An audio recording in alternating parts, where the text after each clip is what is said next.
Bom dia para todos, estamos no programa Vamos ao que Interessa, aqui na apresentação professor Rogério Nunes. E hoje nós temos aqui o nosso convidado, que é o pastor Teobaldo, ele que é secretário de Desenvolvimento Social, Mulher e Diversidade, e ele vai estar aqui batendo um papo. Esse programa aqui, gente, tem como objetivo justamente trazer um convidado para a gente estar entrevistando, sempre do interesse aqui da nossa comunidade. Então espero que você esteja ouvindo o nosso programa, desde já compartilhando, porque a gente está ao vivo aí no Facebook, né, na live do Facebook, e também o programa vai ficar gravado e vai ser também transmitido pelo YouTube, vai ficar gravado para amanhã.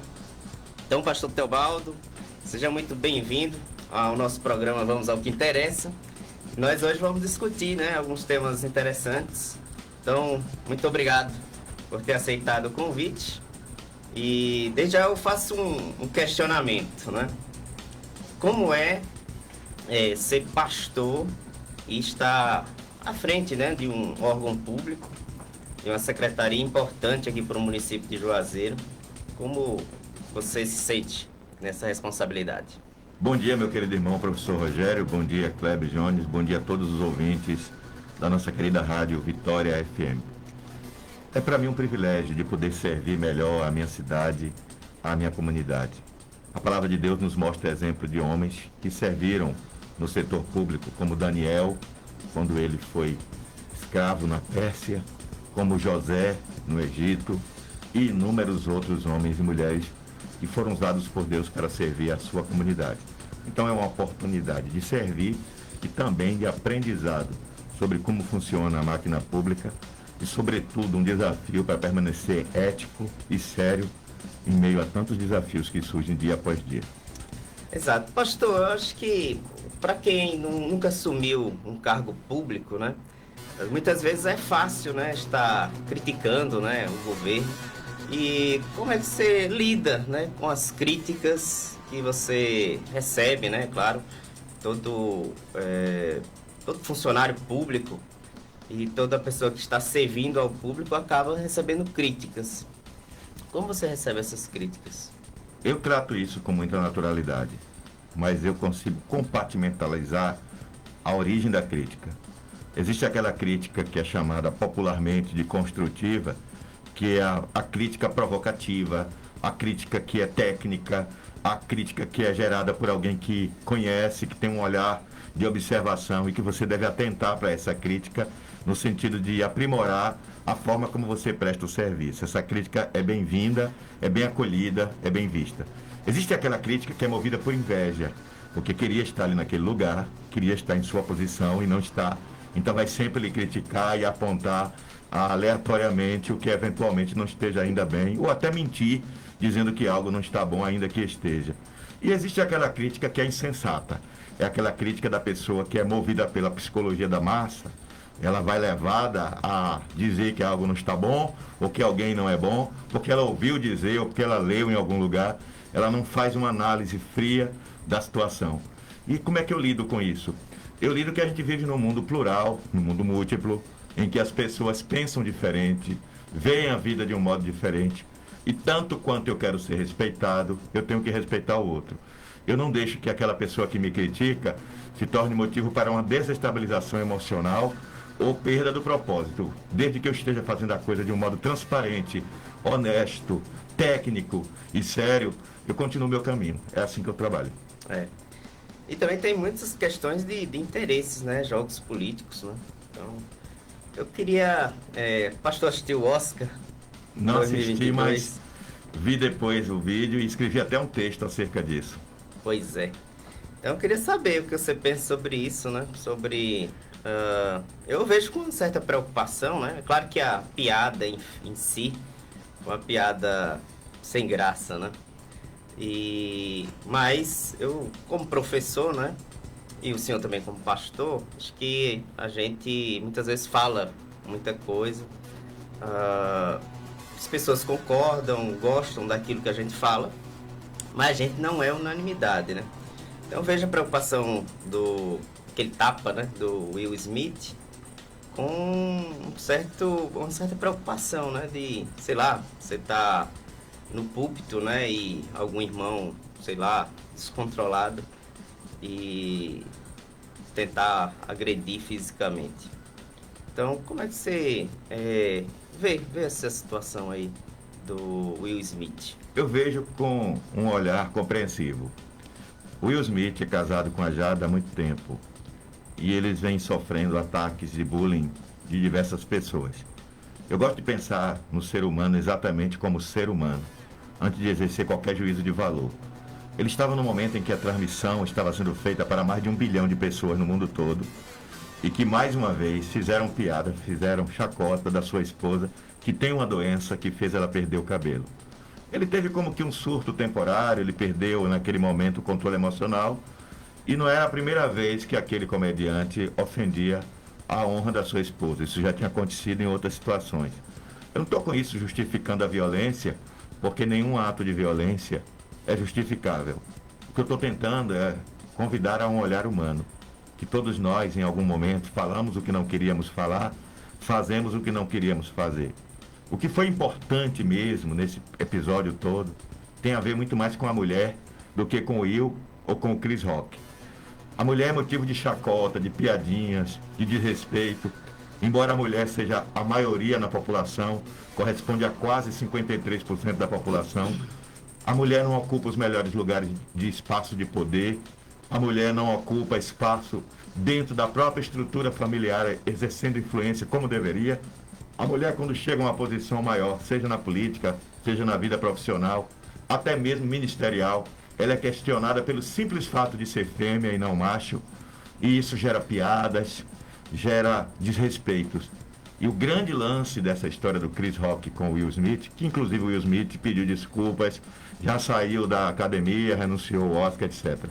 Ele tomou uma atitude de nobreza de quem estava depois de cabeça fria. Então, para mim, esse assunto está encerrado. O que se precisa discutir é o que está subjacente nisso aí, que para mim é o ponto principal. Até que ponto um homem tem direito de fazer piada com a mulher? Até que ponto um homem tem direito de zombar de uma mulher? O Will Smith fez o que qualquer homem, num momento intempestivo, faria para defender a sua mulher, a sua amada. Até o Baldo, você faria isso? Não sei. Se alguém fizesse uma piada com a minha mulher sucessivas vezes e eu soubesse que a minha mulher está doente, e sobretudo uma coisa, para uma mulher perder o cabelo é uma coisa que mexe com a estrutura emocional dela, e ela ainda tem que suportar chacota na internet e com conhecidos, colegas, que o cara era um ator também, um colega. Então há limites. A sensibilidade humana não pode ser comprometida em cima da audiência, da provocação do riso ou de cliques na internet. Então a grande discussão é essa. A mulher merece muito mais respeito do que o que ela obteve até agora. O Will Smith se exagerou, sim. Pediu perdão? Sim. Para mim isso está sanado. Mas a discussão que deve continuar é o respeito que é necessário para com a mulher. E essa questão, por isso que eu estou trazendo aqui essa abordagem, é porque é uma questão que envolve a família, né? Então, principalmente a gente nordestino, a gente não pode ver alguém falando mal da nossa família. Acho que isso é um patrimônio nosso. A gente pode falar, eu posso falar da minha família, mas se alguém for falar, com certeza eu vou defender a minha família. Tem a ver com sangue, né? Então, falando sobre família, pastor, queria saber, né, que você contasse um pouquinho das suas origens familiares, de onde você veio, onde você nasceu e como você conheceu o Evangelho. Ok. Eu nasci num povoado pequeno, já cresceu bastante, hoje tem uns 7 mil habitantes, mas quando eu nasci, eu não sei se tinha 250. Isso em 1966. Pequeno. São Bento do Inhatá, é um povoado no município de Amélia Rodrigues, no município que fica às margens da BR-324, caminho de Salvador. É fácil de reconhecer, é aquela cidade que tem uma passarela de cimento, que ali foi o dinheiro mais jogado fora da história, não serve para nada aquela passarela. Bom, mas voltando ao foco, eu nasci de uma família, de um pai que já era um homem idoso, casou com minha mãe, que ainda era relativamente nova, e eu nasci depois de 10 anos de casamento. Diz minha mãe que quando eu nasci, acharam que eu nasci morto e me jogaram lá num plástico, parece que tinha resto de parto em mim, e aí eu comecei a querer respirar, e no fim eu sobrevivi. Eu sou um sobrevivente desde o dia que nasci. Cresci nesse lar, muito humilde, casa de taipa, de chão batido, mas de muito amor, de muito cuidado, de muita proteção. E fui crescendo. Aos 11 anos perdi meu pai de um AVC e fiquei ajudando minha mãe. Eu ajudava minha mãe na roça, na lavoura, capinando, e também trabalhava numa serraria carregando tora de madeira com mais 7 homens, que a gente carregava as toras de madeira para que fosse feita as tábuas e onde se fabricava os móveis na marcenaria. E fui trabalhando de tudo, né? Fui peão de prefeitura, fui cobrador de ônibus, fui vendedor de picolé, vendedor de maxixe, vendedor de farinha, vendedor de sandália. Eu fui balconista de armazém, eu fui de tudo um pouco. E aí, aos 11 anos, quando eu perdi meu pai, aquilo mexeu comigo, eu comecei a ler a Bíblia. Mas seus pais já eram evangélicos? Não, meus pais não eram evangélicos. Meus pais não eram evangélicos. E eu comecei a ler a Bíblia como uma fonte de consolo. Uma vizinha tinha uma Bíblia. E quando foi aos 15 anos, eu entreguei a vida ao Senhor Jesus, me converti na Igreja Batista. E aos 19 fui para o seminário. Aos 22 eu me casei. E aos 24 fui pai e vim ser pastor aqui em Juazeiro. E aqui estou há 32 anos, servindo ao Senhor com alegria nessa terra maravilhosa que me acolheu. E que é como se eu fosse filho daqui. Eu amo tanto Juazeiro que parece que eu nasci aqui. E a minha experiência com o Evangelho, ela foi construída ao longo desse período, entre os 11 e os 15 anos, quando eu me converti. À medida que eu ia lendo a Bíblia, eu ia me apaixonando pela palavra de Deus e sentia um desejo cada vez mais crescente de servir ao Senhor. Até que um dia, num culto feito numa praça por uma igreja de Feira de Santana, eu aceitei Jesus como Salvador e eu me tornei pastor porque aos 15 anos eu fui morar em Salvador. Eu fiquei 4 meses morando em Salvador, não deu certo, voltei com meu tio. E eu fui na primeira igreja batista do Brasil, que era o pai do atual apóstolo Milton Ebenezer, que chama Milton Ebenezer também, hoje mora nos Estados Unidos. E chegando lá, ele estava pregando sobre missões, o desafio de missões, e perguntou quem queria entregar a vida ao Senhor para a obra missionária. Mas ele falava em outros países, África, Ásia, e eu fui à frente com 15 anos. E nunca esqueci aquele chamado que eu senti em meu coração. E aos 19 anos eu abandonei a faculdade de economia, eu estudava economia. Nessa época eu trabalhava em um banco, eu era bancário, e eu larguei tudo para ir para o seminário. Fui chamado de tolo, bobo, porque quando você tem um sonho, quando você tem um direcionamento de Deus na sua vida, você não deve atentar para o que as pessoas à sua volta dizem. O sonho é seu, Deus colocou em você. Então quem tem que correr atrás é você e não se importar com as críticas. As críticas, elas podem nos abater ou nos fortalecer. Tudo depende do olhar que a gente lança sobre elas. E eu cresci com muita dificuldade, tudo que eu passei na vida foi com muita dificuldade, e isso me tornou forte e resiliente. E quais ainda são seus sonhos mais para frente? Seus projetos? Eu ainda tenho muitos sonhos, né? Eu tenho, por exemplo, alguns textos meus escritos, que daria para escrever uns 10 livros guardados. Eu pretendo ainda organizá-los e escrever uma série de livros, alguns deles voltados para a educação da inteligência emocional, educando a alma para a vida. E eu me preocupo muito com isso que você falou aí há pouco, né?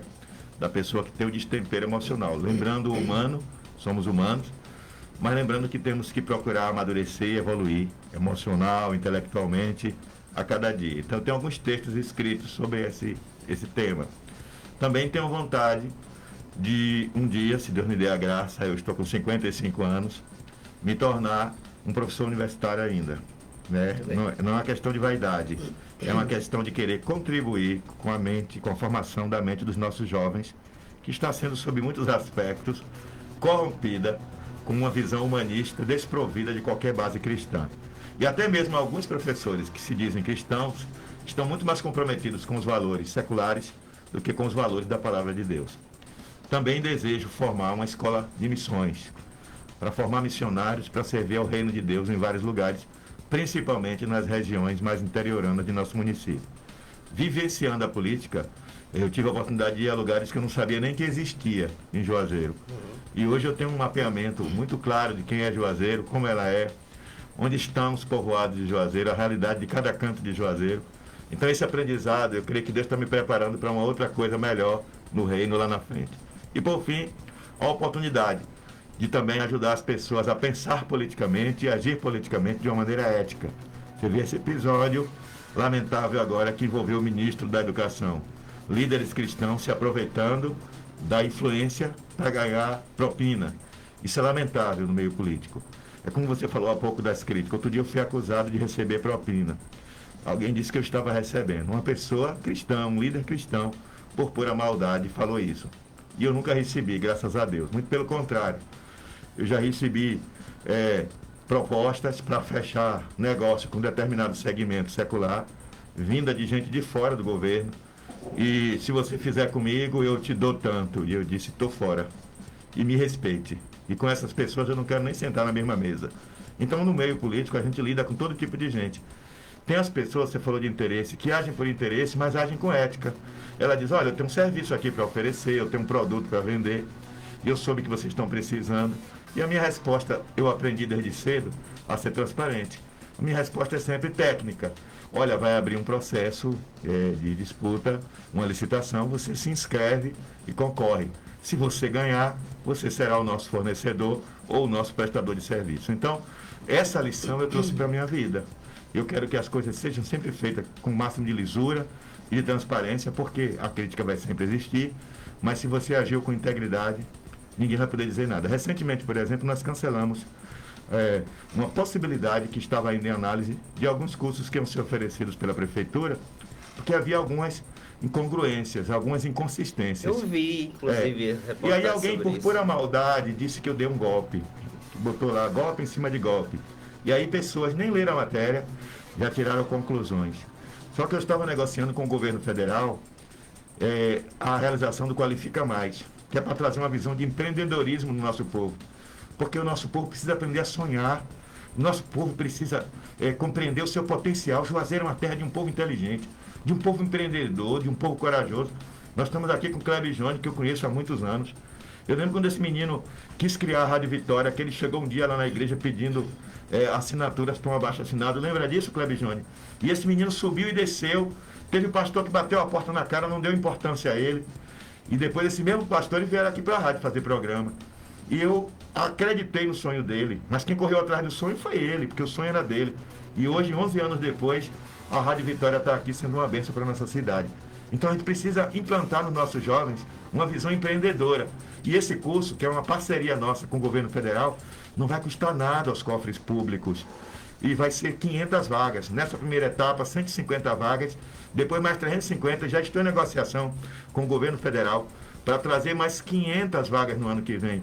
Agora imagine se a gente capacitar 1.000 pessoas em Juazeiro para pensar e agir dentro de uma ótica de empreendedorismo.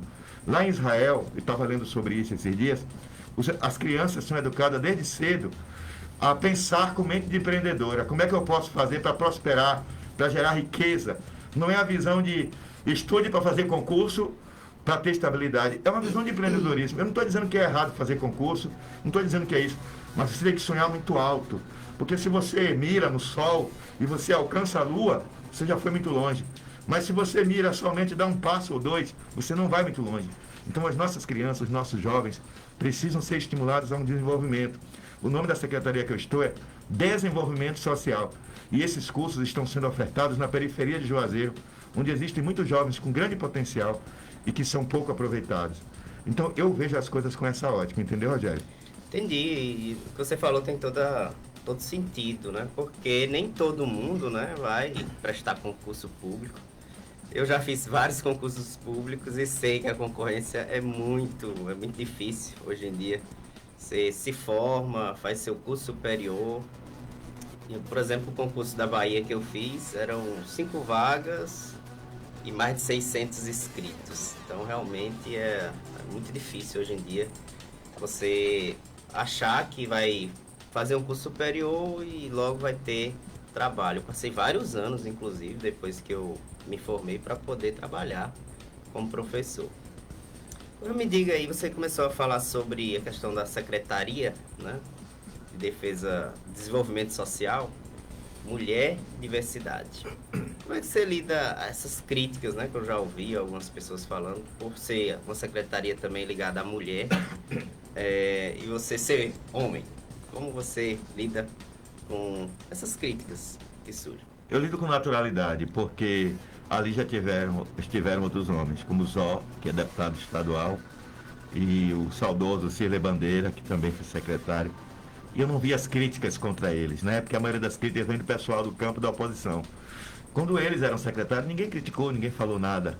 Mas agora é um pastor. E existe sim, me desculpem ser sincero, mas quando um evangélico ou uma evangélica ocupa espaço de poder, existe sim por parte da sociedade, não como um todo, mas uma minoria, um ranço de resistência e de preconceito. Então, muito mais é pela minha origem religiosa do que o fato de ser homem.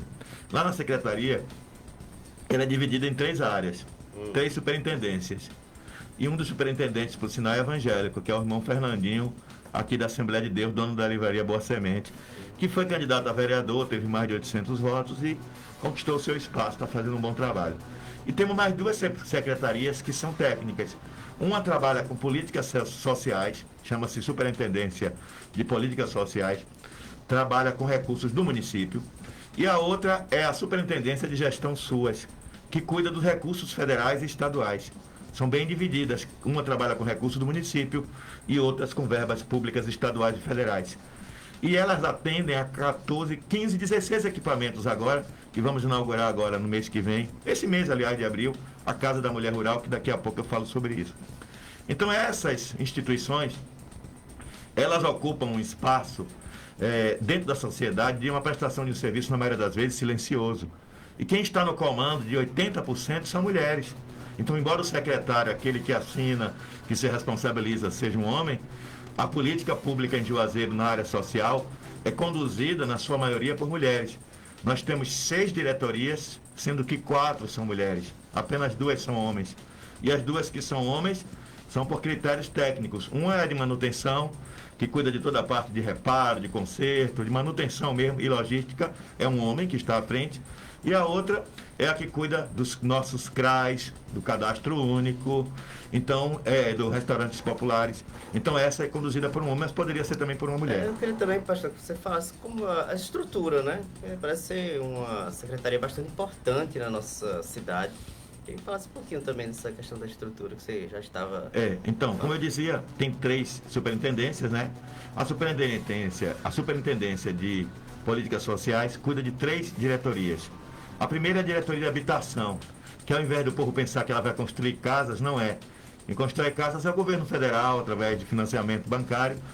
Nós cuidamos da parte do sorteio das casas, nós cuidamos da parte do pós-ocupação, do atendimento social, da oferta de cursos. Pra você ter uma ideia, nós já formamos, de meados do ano passado até agora, quase 600 mulheres que fizeram cursos profissionalizantes, curso de doces, curso de design de sobrancelha, curso de manicure, curso de panificação, curso de pedreiro, curso de cabeleireiro, cursos diversos nós oferecemos nos residenciais no processo de pós-ocupação.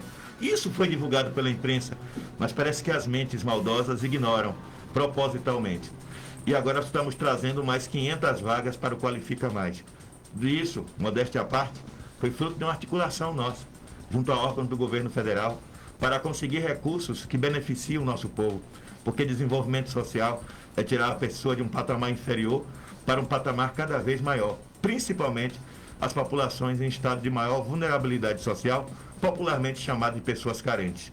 Então, a primeira é a habitação. A segunda é a diretoria da mulher, que trabalha com políticas públicas voltadas para mulheres. Aí nós temos o CIAM, né, que é o Centro Integrado de Atenção à Mulher, que faz um trabalho fantástico, cuidando das nossas mulheres, vítimas de agressão, de violência. E, a partir dali, encaminhadas à Delegacia da Mulher, que tem sido uma grande parceira nesta construção da rede de enfrentamento à violência contra a mulher. Depois, dentro ainda das políticas sociais, nós temos a Diretoria da Diversidade. A Diretoria da Diversidade contempla a comunidade LGBT, contempla os povos de terreiro e outras culturas tradicionais, contempla os quilombolas. Tudo isso são conquistas que eles obtiveram através de luta dentro do espaço político na esfera federal. Eu vejo muita gente criticando, quando na verdade deveríamos estar nos mobilizando para também ocuparmos espaços de poder, porque aquilo que é transformado em lei, aquilo que agora é regido por uma lei, é um direito adquirido, e direitos adquiridos têm que ser cumpridos, e às vezes parte da sociedade não entende isso.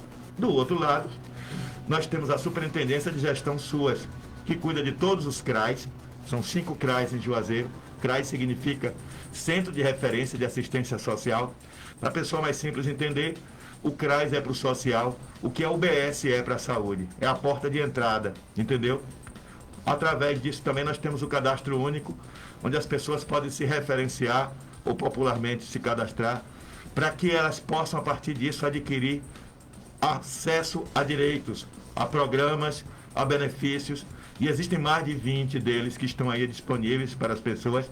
Durante muito tempo foi equivocadamente chamado de Casa Bolsa, e isso era ruim porque havia uma manipulação política naquilo, e as pessoas não percebiam que elas não tinham direito só ao Bolsa Família, elas tinham direito a mais de 20 programas ou benefícios. E hoje isso está sendo amplamente divulgado a partir não só da mudança de nome, mas da mudança de abordagem.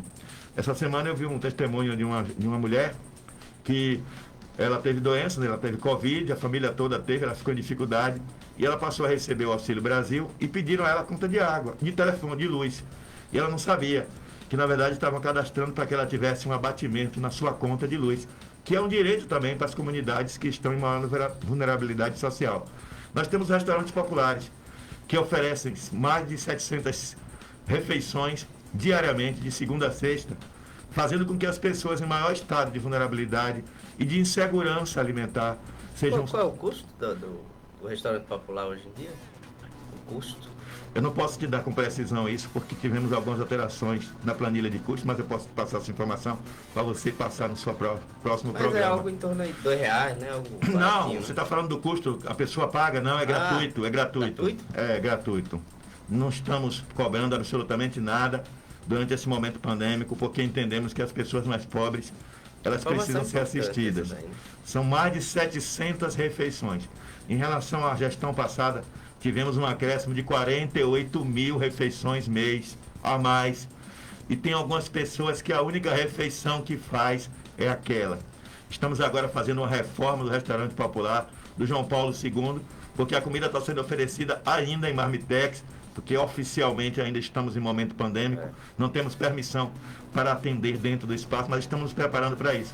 E vamos inaugurar agora em maio o novo restaurante popular do João Paulo II, moderno. Estava caindo aos pedaços, até Morotó, e eu tenho fotos e vídeos para provar isso. Até Morotó, mosca varejeira, encontramos lá dentro. É isso que eu quero que o senhor responda. A gente vai fazer um pequeno intervalozinho, mas aí eu vou fazer essa pergunta. Como é que estava a secretaria antes, né, quando você assumiu, como é que estava lá? Respondo agora ou depois do intervalo? Depois do intervalo. Vamos para o intervalo rapidinho, a gente volta já já.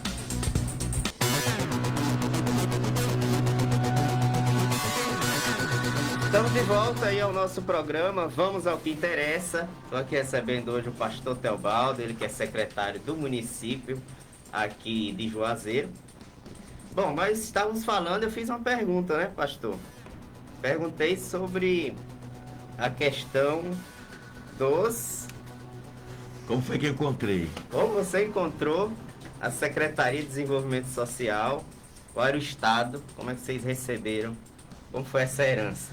A Secretaria de Desenvolvimento Social de Juazeiro sempre foi uma secretaria eminentemente política. Ela era usada politicamente dentro de uma articulação. É porque está ligado ao Bolsa Família, né? Ela era usada dentro de uma articulação política. Um secretário que ia para ali geralmente virava vereador, deputado, alguma coisa do tipo. Eu entrei naquela secretaria com o desafio dado pela prefeita Suzana Ramos de dar a ela um perfil mais técnico e de atenção aos mais vulneráveis. E é exatamente isso que nós estamos fazendo. Agora, em que situação encontramos?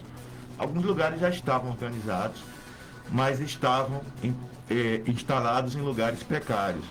Por exemplo, o cadastro único, que era chamado Bolsa Família, estava ali na Praça da Misericórdia, num galpão que não era adequado para funcionamento, havia vazamentos, era um lugar pequeno, alguns atendimentos funcionavam atrás de estantes, porque não tinha espaço para ocupar. Era um aluguel alto, muito caro, e nós, com apenas o acréscimo de mais R$ 1.400 no valor do aluguel, alugamos um prédio com 2 andares, com elevador, num local estratégico de fácil acesso, que é a Rua do Paraíso, e ali está funcionando o cadastro único. E em breve nós vamos ter um programa que vai facilitar a pessoa o atendimento virtual. Eu ouvi falar de um aplicativo que estão desenvolvendo. E nós estamos vendo a possibilidade de termos isso também no município, para que as pessoas possam agendar o seu atendimento e não ter mais essa preocupação com o telefone. Às vezes existem queixas nas rádios dizendo que as pessoas ligam e não são atendidas. É porque existe um limite de pessoas por dia. Não podemos atender a todos. Então nós atendemos uma média de 100 pessoas por dia, o que não é um número pequeno. Se você projetar isso no mês, vai dar um número bastante elevado.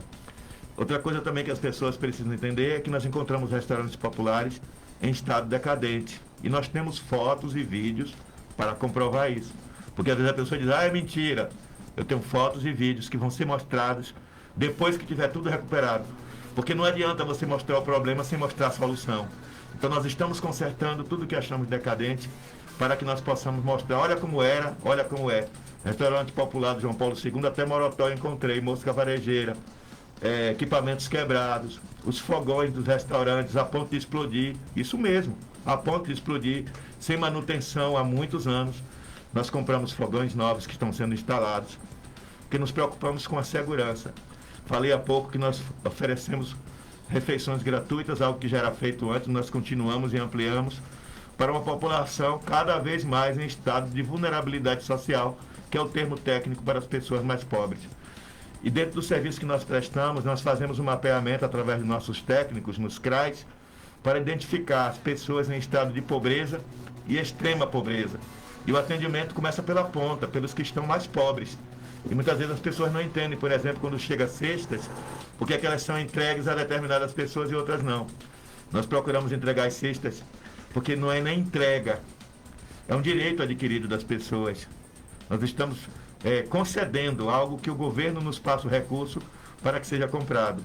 Nós estamos concedendo a essas pessoas a oportunidade de usufruir de um direito, porque em política pública nós trabalhamos com o princípio de equidade.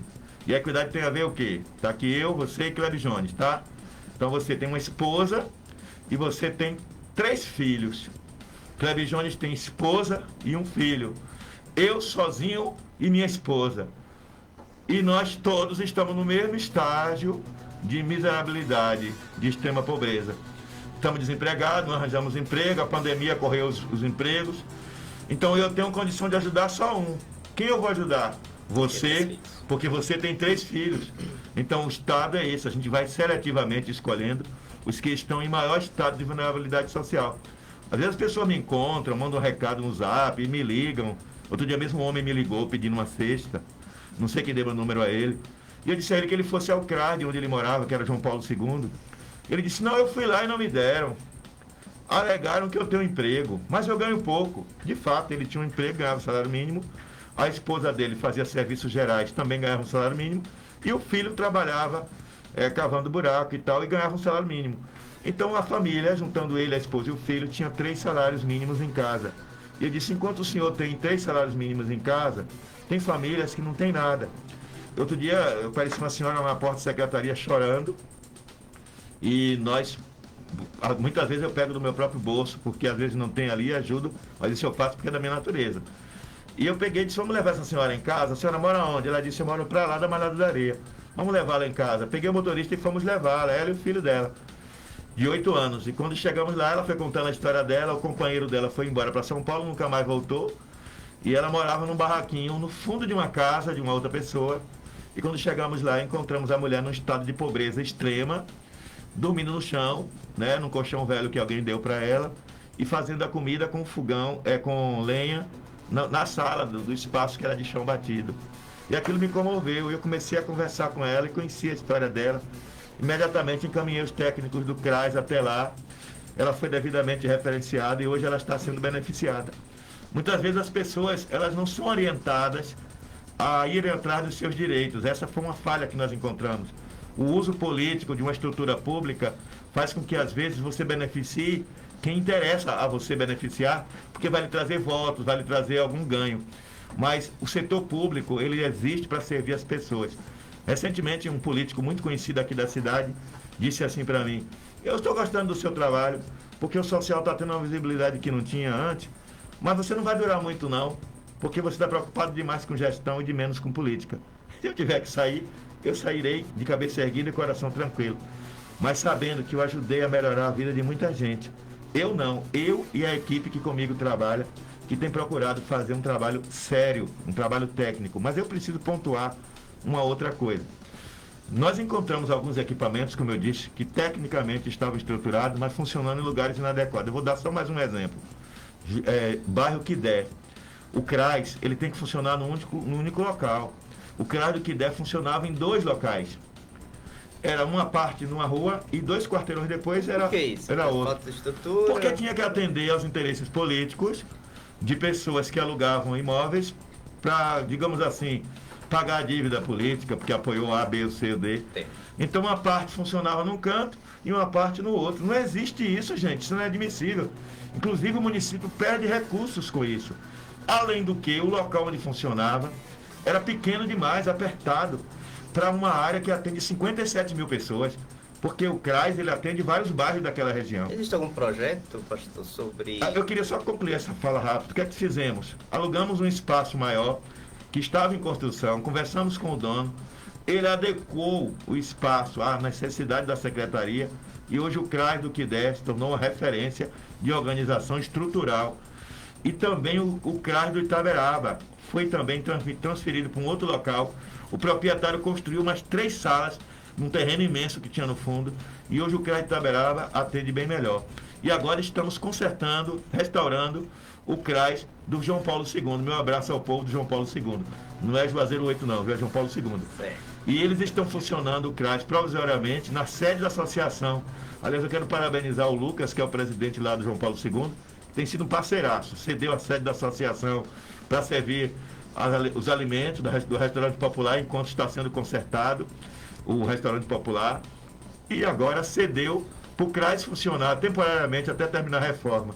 Então lá no João Paulo II, está tendo reforma do restaurante popular, está tendo reforma do CRAS, ampliando o espaço do CRAS para melhor atender as pessoas.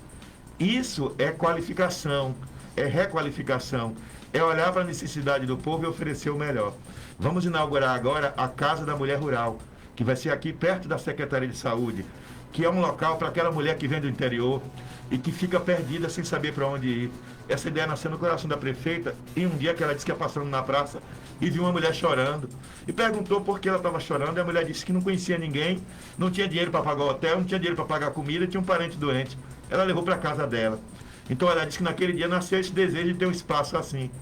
E a gente está criando agora a Casa da Mulher Rural para atender a essa mulher. Onde? Vai ficar ali, próximo à antiga canteiro de obras. Certo.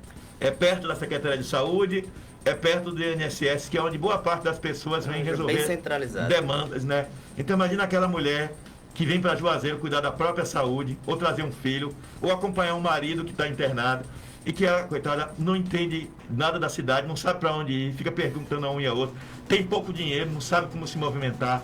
Então isso é uma sacada de inclusão social, de valorização do ser humano, de usar o recurso público em favor de quem realmente precisa. Mas não vamos parar aí não, viu? Nós estamos com mais ou menos uns 8 a 10 projetos lá. Nós só estamos esperando o aporte de recursos públicos federais que foram prometidos, e se Deus quiser, há de vir. Eu peço que os irmãos orem, porque nós temos bons projetos para Juazeiro, não só para melhorar a vida das pessoas, mas para qualificar profissionalmente, capacitar quem já é profissional, para que possa se desenvolver, ter uma renda melhor, uma qualidade de vida melhor. As pessoas em situação de rua, eu tive agora em Belo Horizonte... Era outra pergunta que eu ia fazer. Eu tive em Belo Horizonte agora, fazendo um curso de escuta especializada para lidar com crianças vítimas de violência e exploração sexual. Que abuso sexual é aquilo que se pratica no reservado. Exploração sexual é quando envolve dinheiro, quando envolve ganho. E eu participei de um curso com algumas das maiores cabeças pensantes do Brasil, inclusive alguns que participaram da CPI da pedofilia e tal. E nessa minha ida, a gente andando por Belo Horizonte, eu nunca vi uma capital com tanta gente em situação de rua como Belo Horizonte. Cidade super organizada, povo morando literalmente embaixo dos viadutos. Eu também acho que durante a pandemia aumentou esse Aumentou casos. Sim. Mas o que acontece? Juazeiro e Petrolina tem a fama de cidade geradora de emprego, que é verdade, na época da colheita. Terminou a colheita, não tem o que fazer. E muitos deles ficam vagando por aí. Alguns são andarilhos, vivem de cidade em cidade, outros se fixam na cidade. Tivemos o caso dos venezuelanos que vieram, estão até voltando agora. Tinha 30 famílias venezuelanas aqui em Juazeiro. Uma parte ficava em Juazeiro e outros iam para Petrolina, mas moravam aqui. Nós reunimos a Secretaria de Juazeiro com a de Petrolina, junto com o juiz de Petrolina, e com eles, representantes deles, e negociamos a ida deles, providenciamos a participação da Secretaria, e eles voltaram para Teresina, onde tem um centro reservado para eles pelo governo do estado do Piauí.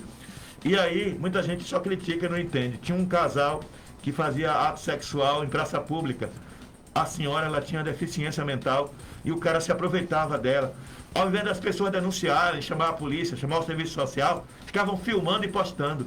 Isso mostra a perversidade que existe no coração de algumas pessoas. Não é do quanto pior ou melhor, não. É de se aproveitar da vulnerabilidade do outro para expor de uma maneira vergonhosa e até criminosa. E essas pessoas, se acontecer de novo, elas serão denunciadas e responderão judicialmente por isso. Porque eu não vou ter pena dessas pessoas, não. E aí, conclusão, identificamos a família da senhora no interior, providenciamos devolvê-la à família, que ela estava num problema mental e ela está sendo cuidada pela família, acabou. Porque o papel do social é um papel silencioso. Alugamos uma chácara lá na saída de Juazeiro, em frente do posto fiscal. Um lugar ótimo. Nós vamos produzir um vídeo e vamos jogar na mídia muito em breve. Lá, as pessoas que estão em situação de rua podem ser acolhidas, morar lá. Lá eles ficam sendo capacitados profissionalmente. Lá eles têm personal para fazer o treinamento físico deles, para que eles tenham boa saúde.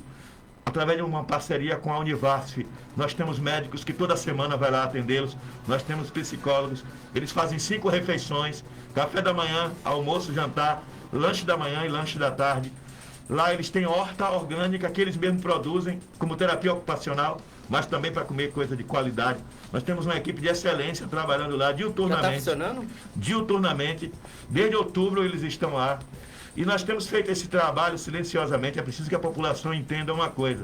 O social não pode divulgar tudo que ele faz. Nós temos uma casa secreta para atender mulheres vítimas de violência, mulheres que estão sob risco de morte. Essa casa secreta não podemos dizer onde é, não podemos dar detalhes. Nós atendemos crianças também que estão em estado de vulnerabilidade. Outro dia mesmo rodou um vídeo aí na internet, uma senhora que precisa de ajuda porque isso é doença, usuária de crack, e o seu bebê chorando com fome.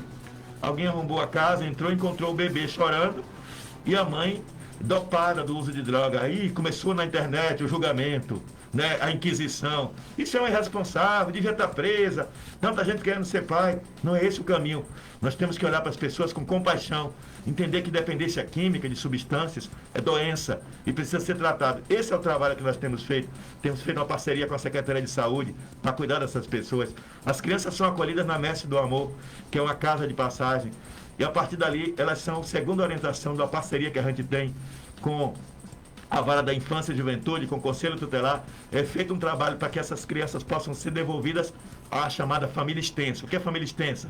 Família extensa, por exemplo, você tem seu irmão aí, o pastor Ailton, ou você tem um primo, que é família extensa. Você tem um sobrinho, você tem um avô. A família extensa é aquela família que é ligada pelo sangue, que às vezes pode cuidar, atender, porque nós entendemos, a justiça entende que é melhor estar com a família.